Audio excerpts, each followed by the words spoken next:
பண்ணட்டுமே, எங்களை எல்லாமா நல்லவன்னு சொல்லுவான் யார்? எங்களுக்காக கட்டுறாங்க, அது போய் நான் இப்படி வேணாம், என் பேர் தெரிஞ்சிருந்தா நல்லா அளவு பண்ண மாட்டேன்.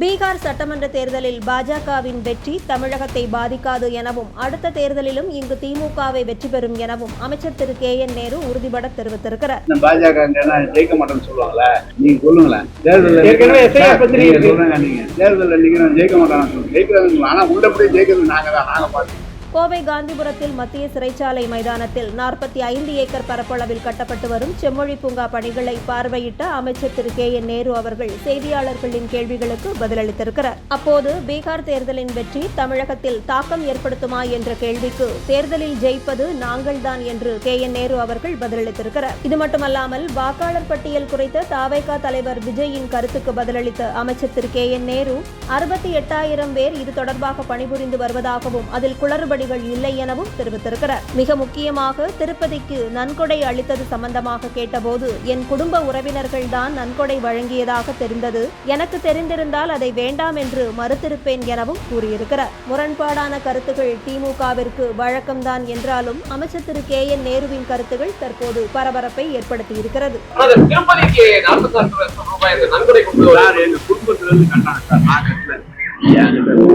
என்கிட்ட அவ்வளவு பணம் குடும்பத்துல இருந்து கட்டுறாங்க, அவங்க கட்டுறாங்க என் பேர்ல. நான் கொடுக்க கூடாதுன்னு வர சொல்லியிருக்காங்க, நான் கொடுக்க கூடாது அப்படின்னு 2 நாள் பேட்டி கொடுத்தாரு. அப்புறம் வேற எப்படி சொல்ல சொல்லுங்க?